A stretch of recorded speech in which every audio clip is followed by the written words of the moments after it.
Good morning, everybody. As I've noted before, it's much more difficult to talk to peers than to students, but here we go. Here we go. Okay, I'll just imagine you all about 30, 40, maybe 50 years younger. Anyway, the line in life, nature, science, philosophy, religion, constantly returns into itself. The opposite poles become one when the circle is completed. All truth revolves around one center. All is a manifestation of one law. And I really like this reading because I think anytime you delve into the life of a person and you put them in the context of when they lived and how their life impacts how we live now, you're just constantly, looking at things, particularly if you throw in religion, philosophy, politics, everything else. It truly is interesting, amazing, and many times quite baffling. And it's really hard to make sense of it. I feel privileged to talk about George Washington Carver. I've talked about him to different groups over the years. He, along with Albert Schweitzer, was a personal hero in our family growing up, thanks to my mom, who taught social science, sixth grade social science. And because Schweitzer and George Washington Carver were alive during her years, it really impacted her. He had a tough start. People really depict him, and the media depicted him as this happy, small man with a high-pitched voice who talked to everyone. He talked to every person. He made a connection with them. He talked to flowers. As young as age 11, he was known as a plant doctor. He was very interested in why certain plants would grow and a plant of the same species right next to it would not grow. So he was the plant doctor. People would seek him out. Adults would seek him out for assistance with this. I was privileged to, in 2018, I don't know if the picture is up there, to visit the George Washington Carver birthplace. It's a national monument. He was the first African American and non-president to have a national monument named in his honor. It is located in very, very southwest Missouri. Stopped there and was, just very happy to be on ground that I knew he had lived upon. His family were slaves. His father and mother had been purchased in 1955 by the Carvers for $700. That's $17,500 in currency today. They were German immigrants, and I think that a lot of times, particularly if you have German ancestry, you think that Germans were not slave owners. They were. And his father died before he was born. He was born into slavery because he was probably born in 1863, 64. He doesn't know. Anyone really doesn't know. So he had a very tough beginning, not only born into slavery. His father died, but when he was just a very small child, slave raiders came to the Carver farm and took him, his mother, and his baby sister. They robbed the Carver family of their slaves, their property, and tried to resell them. He had an older brother who had been saved because the family was able to hide him away. The Carvers were upset, of course. I would like to think they were particularly upset because there was a child that was taken away at such a young age. And the Carvers did ask people to go out and find them and offered a monetary reward. The reward turned out to be at some point a horse. And so sometimes George Washington Carver actually considered himself, he was traded for a horse. He also sometimes described himself as an orphan from a despised race.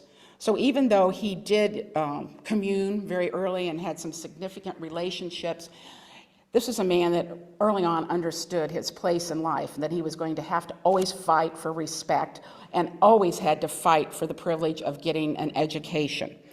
Black people were not, so he and his brother were raised, and I think when I was at this monument, I was just totally and completely blown away thinking about this fact that maybe his mother never knew what he did, probably never knew what he did, if she even lived. And that, and I've searched and, because I've read so many different books, the books are very varying in terms of details sometimes, so you kind of have to look out, well, 2 out of 3 say this, so it's probably the closest to the truth. But the fact that his mother never knew. He was taken away from his mother at such a young age. Now, the Carvers seemed to really seriously raise the boys in a very honorable way. They taught them to read and write. Very early on, it was recognized that he was very smart, he was very intellectual, he was very curious. Black students could not go to school in Diamond Grove, the name of the town, now it's Diamond, Missouri. He decided to go to school for black children about 10 miles away, and all of his school expeditions he did by himself, and it seems like he would just take off with few clothes and some food, and then just show up in another town where he could attend school. When he showed up in Neosha, he found a family to stay with, and when the mother asked him, "What's your name?" he said his name was, he always described himself as Carver's George. That was his identity. She said, "No, you were from here on out, you were George Carver." So just to think about the fact that he was already an accomplished person, but he saw himself as Carver's George. At age 13, he had maxed out on his schooling in Neosha. He wanted to go to another school, so he went over to Fort Scott, Kansas.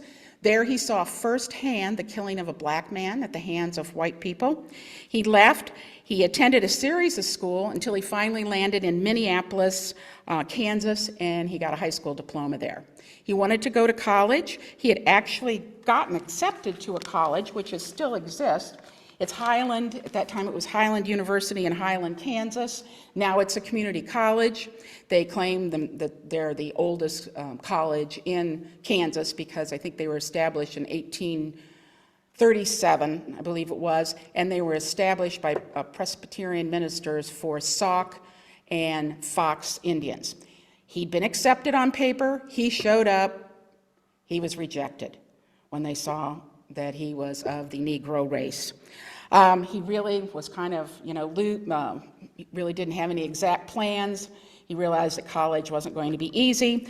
He homesteaded a claim, and he had 17 acres, and he just worked and learned and found out more and more what his place in life was going to be because of his connection to nature. Again, he would have been, a young man, maybe late teens.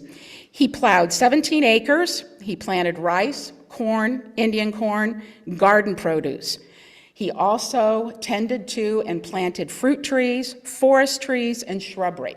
And all of these things that he did really lent himself to being one of the first environmentalists in understanding how plants affect the soil, how the soil affects the plants, why we need to have forests as a place for growth of certain things. And of course, in the Midwest, we have very diligently taken down our forest over and over to plant crops. He became established. Obviously, he became a good risk for a bank, and he obtained a $300 loan. That was $9,700 in today's currency. He had found out, and by applying to many different colleges, and at this point, he had always been interested in art. He had always drawn pictures, particularly of plants, and he was accepted as an art student at Simpson College in Indianola, Iowa. And that is I don't know if you've ever visited Indianola, that's where they used to have the balloon races. They are very proud of this fact. You can't step foot on their campus without knowing about this. He had a very insightful teacher, Etta Budd. She certainly recognized his artistic values and his artistic talents, but realized he was so interested in plants that she encouraged him to study botany at the State Agricultural School, now Iowa State University. When he began there in 1871, he was the first black student. Can you imagine that? Can you even imagine that, just how challenging that would have been? He wrote a thesis. The title was Plants as Modified by Man, which seems incredibly early on to be discussing that topic. He did research at the Iowa Experiment Station under some really well-known agricultural gurus. He stayed to get his master's at the urging, and then he became the first black faculty member of Iowa State. By this time, one of the most well-known black educators, and kind of considered the leader maybe of the black elite, was Booker T. Washington, who was the president of Tuskegee Institute.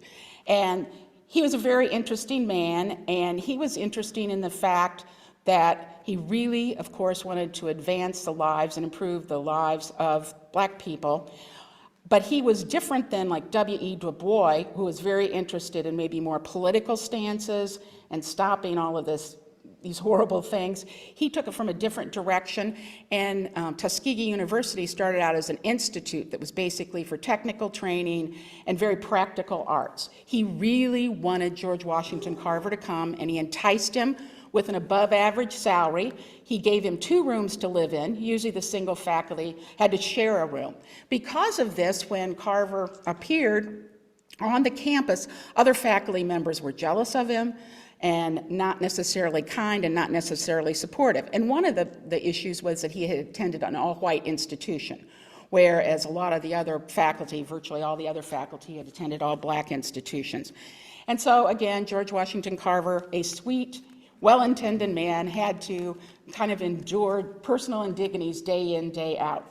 He and Booker T. Washington must have been a little bit like an old married couple. They would argue about, if he was getting enough money for his lab. He was expected to do a lot of administrative work and a lot of that was not his skill set. And so they would go back and forth all the time. Supposedly he had threatened to resign and actually resigned many times. And Washington would usually kind of smooth it over because he did understand the value of this faculty member, not only for his institution, but for the whole southern area in which it was located. Although emancipation had allowed Black families 40 acres and a mule, we know that President Johnson revoked this. And so that's when the sharecropping institution, very brutal institution, was begun. For exchange of the land, the Black sharecroppers could farm the land, but basically cotton was still what they were raising. They would sell the cotton or give the cotton back to the landowner, and it became very apparent that they were not farming enough food for even subsistence. And so that was one thing that Carver was very interested in, and he just kicked in with a zeal. A lot of times we hear that he invented peanut butter. He did not. That had been actually invented by a man in Canada in 1884, and then it was patented in 1895 by John Kellogg of cereal fame. But he really, kind of like Jimmy Carter, peanuts were always kind of, floating around in his myth. One of the myths, well, it really isn't a myth, but one of the nice stories about him is that wherever you see any pictures of him, he always had a flower in his lapel, which I think is delightful. He wanted to find a way to organically transform Alabama's failing soil. He realized that he just had to do crop rotation, and he advocated for nitrogen-rich crops. And he also started, I don't know if the picture of that, can you flip to the pictures? When I went to I was really delighted. I was able to go to where he was born. And then a year later, in 2019, I went on a trip of kind of civil rights sites in the South and went to Tuskegee, and I was able to see what was a replication of his lab that he had taught in for so many years. And it was a building that at once I think had been like a laundry or something for Tuskegee, but it became his museum, and it is now also part of the national park system. And it was a great day in Tuskegee. We had planned for the whole day there. Tuskegee is probably 88 to 90% Black. The only other white person we saw that day was the ranger at the museum. And we're pretty sure that the restaurant where we went downtown knew we were coming because she had called them, I think, and told them, these 2 lost white people are wandering around. You take care of them. And it was really interesting to go to Tuskegee. The students were there, and I embarrassed my travel companion a great deal because I kept asking, what's your major? How'd you decide to come here? I thought, they'll never see me again. How did you decide to go to a historically Black college and university, et cetera, et cetera? It was just a wonderful day. I mean, it is just such a shining icon within, I think, Black history. particularly with George Washington Carver, Booker T. Washington, and of course the Tuskegee Airmen. So he really wrote these bulletins. He became prolific in writing bulletins for the community, and he had this bus that went out, looked like a mobile library, but it was just filled with bulletins, samples of plants, seeds, plants, et cetera, et cetera. They called it the Jessup bus because there had been a wealthy New York financier named Jessup that provided funding for this program, so I was able to see this. Also within the museum, you see all of he was very prolific as an artist. I think that kind of got underplayed because he was working in a scientific field at that point. He developed, after finding foods and preparing, I think he had one bulletin that had like 73 recipes for peanut butter. And he really wanted to commercialize the use of plants, and he was very active in doing so. Unfortunately, none of them really became commercially viable, but I think he started the movement toward using more plant-based type of products. And the term for that, and I really didn't know that until I'd gone to this mine, is called chemergy. Maybe an engineer knows, but it's basically the engineer of using natural products to create things.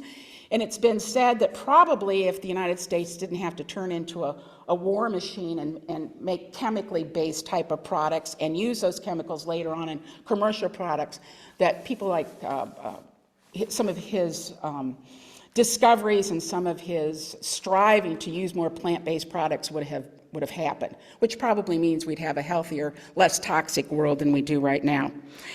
His work was known by presidents. He met with Theodore Roosevelt, Coolidge, and Franklin Roosevelt. And for a while, the Crown Prince of Sweden came and studied with him. So he was very well known, and early on there had been plans that there would be some sort of monument in his honor when he passed. In 1920, he did something that was very unusual in the times of segregation. At that time, peanut farmers were being undercut by low prices on imported peanuts from the Republic of China. So the Peanut Growing Association and other people wanted to have a congressional hearing because they wanted a tariff. And he was asked to go and present. He showed up with his cases, and he showed all the things that could be made with peanuts and how important the crop was. Not surprisingly, Southern congressmen mocked him. They just mocked him. But the main committee members allowed him more and more and more time, and as he continued to speak about these products. And the Fordney-McCumber tariff, which I'd never heard of before, was enacted in 1922, and it included protection for the peanut farmers in the United States. In his grave, it was written, he could have added fortune to fame, but caring for neither, he found happiness and honor in being helpful to the world. And I really think that's just, sums it up so beautifully. How did he do this? I mean, he had to just, he was born in practically a hopeless situation. He just had to strive. He had to not only strive mentally, he had to strive physically and walk to different schools so he could just become educated. And he very openly talked about that he could have faith both in God and science, and he integrated both of them into his life. He testified on many occasions that his faith in Jesus was the only mechanism by which he could effectively pursue his career, and he sought out the company of other Christians, many times when he was being criticized by the scientific community because he really was not following all of the steps in terms of, step 1, step 2, step 3, step 4, write it down, which he could have done. I mean, he could have done scientific and very academic research, but he was driven in practicality, let's get some of these problems solved right now. And I think that's, certainly he felt that was one of the best ways he could serve. In 1931, he wrote this about his conversion. I was just a mere boy when converted, hardly 10 years old. There isn't much of a story to it. God just came into my heart one afternoon when I was alone in the loft of our big barn. I was shelling corn to carry to the mill to be ground into meal. A dear little white boy, one of our neighbors about my age, came by one Saturday morning. And in talking and playing, he told me he was going to Sunday school. I was eager to know what a Sunday school was. He said they sang hymns and prayed. I asked him what a prayer was and what they said. I do not remember what he said, only remembered that as soon as I could, I climbed up into the loft, knelt down by the barrel of corn, and prayed as best I could. I do not remember what I said. I only recall that I felt so good that I prayed several times before I quit. This was my simple conversion, and I have tried to keep the faith. He really wasn't expected to live past 21 years of age. He had such a hard beginning as a baby. He was always sickly, he was tiny, he was frail. And the fact that he just continued to live in his 20s, 30s, 40s, etc., he really, that deepened his faith a great deal. Unfortunately, let's see, I have managed to miss a page here. Anyway, he fell down, and because of that fall, he became very ill, and he died of consequences from that fall in 1943. That was in February, and in later that year, in July, President Franklin D. Roosevelt dedicated $30,000, $470,000 in current currency, for the George Washington Carver National Monument. However, this did not go through because such non-war expenditures had been banned by a presidential order. Missouri Senator Harry S. Truman sponsored a bill in favor of this monument. In a committee hearing on the bill, one supporter said, now, when I first read these, I thought it was Harry S. Truman's words. It was just a supporter of the bill, but I don't think it really makes any difference. It just kind of makes you shiver a bit.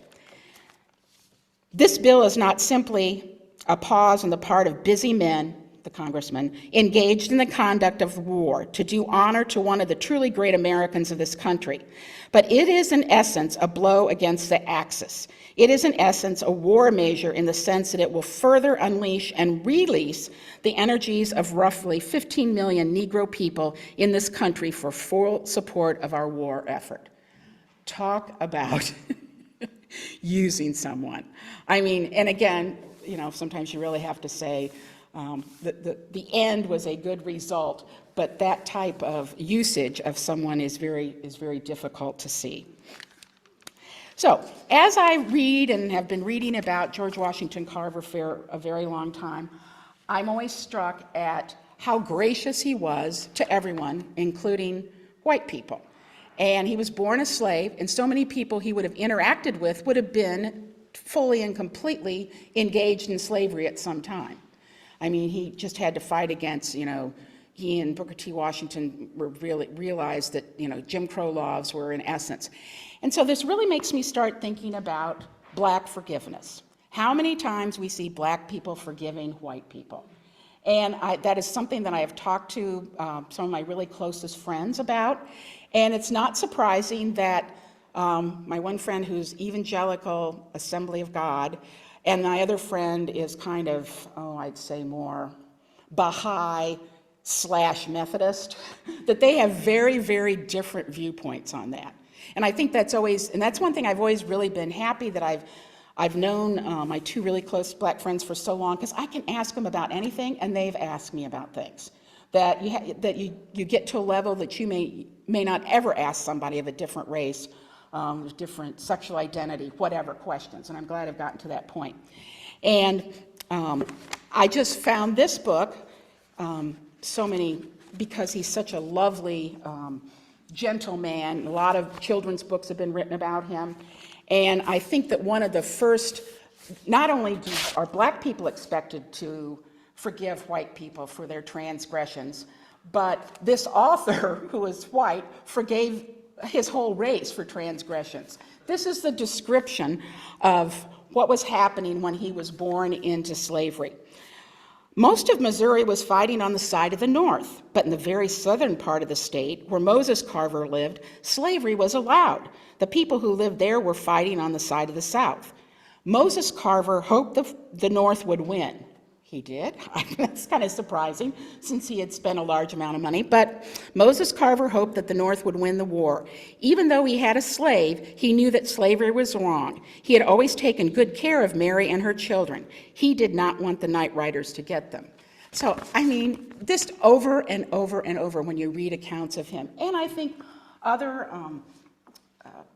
Black Americans who maybe had, received assistance from white people throughout their earth or throughout their life. So many times they are really talked about as the heroic ones, when you realize that, the strength on the other hand of, the black children or their black friends is just so much more intense and noteworthy than whatever they were doing.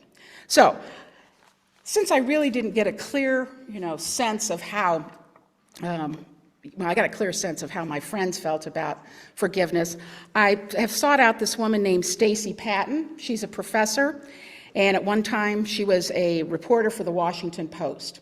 And she wrote a very provocative article, and it was right after the murder at the Emmanuel African Methodist Episcopal Church.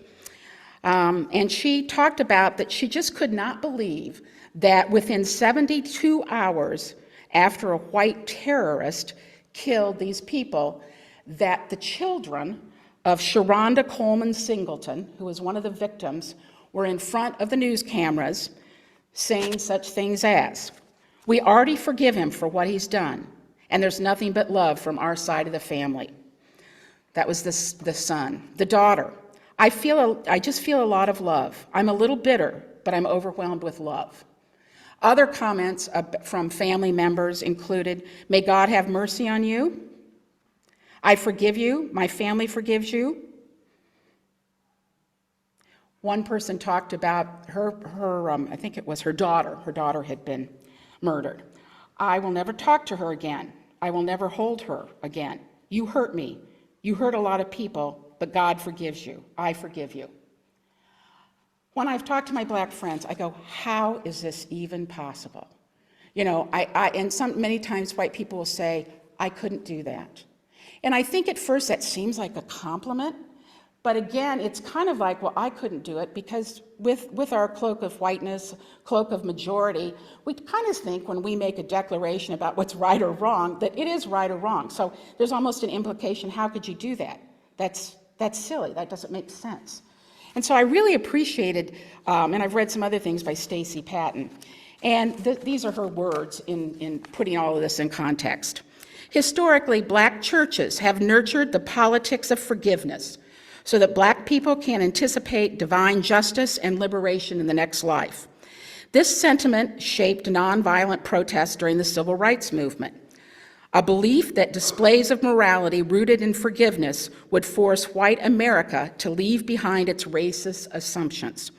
But Christian or non-Christian, black people seemingly are not allowed to express unbridled grief or rage, even under the most horrific circumstances." She also noted the fact that when reporters interview family members of friends or family members who lost their friends to violence, "Are you going to forgive the murderer?" They don't ask white people that when they interview something after. Are you going to go forgive the person who shot down your child? And her comment about that is that it seems to be expected. Black forgiveness seems to be expected. And black pain is only heard after forgiveness is afforded to the white perpetrators. Black rage is challenged sometimes as inappropriate and unhelpful, while the media and others celebrate the traumatized family member's ability to respond to the latest heinous crime with compassion and love. And again, we get so many impressions from the media. And I thought that, this woman was really challenging. This strong black woman was really challenging. Black forgiveness seems to be the means for white atonement. Sadly, this type of white denial, this enables white denial about the harms that racist violence creates. It trivializes real black suffering.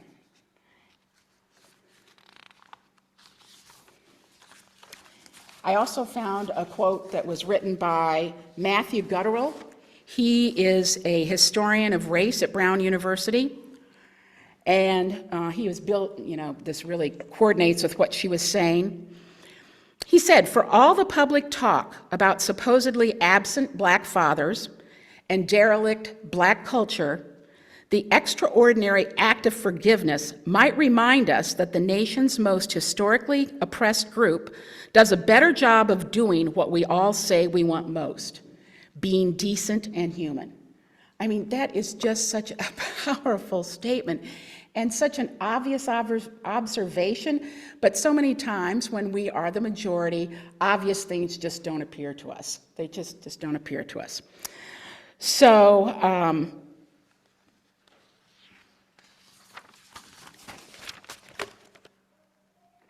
George Washington Carver, along with many African Americans that we'll be thinking about, studying about, and reading about in the months to come, really are exemplary role models for Americans. But I think that when we look at the stories and we hear some of the things like show up in some of these mythological things, it just takes us back a bit. I just want to finish with a very quick roundup, and this is by Oren J. Soffer. He's a Buddhist. He writes, I think he's mainly known for the teaching of meditation and sharing his beliefs. But he talks about the fact that if you really want to do something as a white person, whatever you do, don't lay your white guilt on your black friends. Because too often, they will say, well, it was a long time ago. I mean, this has happened to me. When I've said to somebody, I didn't realize until I traveled through the South some of the situations and some of the heinous acts. And then, then I would talk to my black friends and they, and it was kind of like, well, it was a long time ago. That's just, and it's like, no. I should not be burdening them with them. That is my deal. That's white people's responsibility to work this out in ourselves and figure out how we can move forward. He gave 10 ideas. He said, first of all, listen, take cues from black people. Part of the way that privilege works is that those who benefit from the structures of a society are often less aware of how it harms others. And I have seen that as I went through a career with two women that we started out at the same time, who got promoted, who moved where, what were our salaries, how were we treated, how tough was it to advance ourselves in the work world. And they had challenges I didn't have, and it wasn't right. Because certainly in the case of one woman, so much more talented than I was. She's done very well. They've both done very well. But it was just, constantly there were different issues that they had to approach and get through that I didn't. Educate yourself about whiteness, white supremacy, racism, and what it means to be an anti-racist. Because too many times not saying anything kind of puts you on the racist side. And I think we've all been guilty of that. Discuss anti-racism. As you come to understand more, talk to friends, family, colleagues, and neighbors about what this means and what steps you're taking to act in solidarity with communities of color. Vote in alignment with the value of being anti-racist. Talk to kids about racism. The earlier that children are educated about this, the less likely that they're going to accept some of the stereotypes they see in the media. And we realize it's just not the home environment, it's everything else that's going on out there. Really needs to be talked about because we still have stereotypes and a lot of statements that are very harmful. Talk to your faith leaders. If you're part of a faith community, talk about spiritual resources. Get involved. Find a local or national organization that is fighting for racial justice. Contact your elected officials. I mean, I realize a lot of this is kind of a UU playbook, but I think it's always good to be reminded. Grieve with other white people. And don't ask your black friends for emotional support. And I think that's one that's really hit me a great deal because I realize I've been guilty of that over the years. Speak out about racism any and every time you hear a remark or witness an act with racist overtones. And, I really try to ascribe to that. I live in the country. I live among many people who do not think the same way I do. My dear, dear friend, a black woman, was a pallbearer at my mother's funeral, which I know my mother would have liked. She just adored her. And 2 years later, I still had people around my community. Now, who was that woman that was at your mother's funeral? She, by the way, was the best looking person and the best dressed person there. And so, but it was very interesting that somehow just didn't ask me about anybody else, And maybe none of that was really malintended, but boy, that was 2016. That shouldn't be happening still. And take care of your heart and stay resourced. Realize that black people have been enslaved, murdered, and brutalized for over 400 years in this country. We haven't. We need to build on our strength, we need to build on our privilege, and we need to move forward in a very positive way. So, February, hope. I hope for myself, and I hope for others in my age bracket, that we, in our lifetimes, can see more racial justice become a reality. I know it's really easy at our age bracket that we think, oh boy, it's just not going to happen. Our country's just too far gone. So again, with so many other things, you just try to take a look at the big picture, move it down to the small picture of what can we do. So thank you very much. It's always a privilege to be able to talk to everyone. Have a great day. See you for food.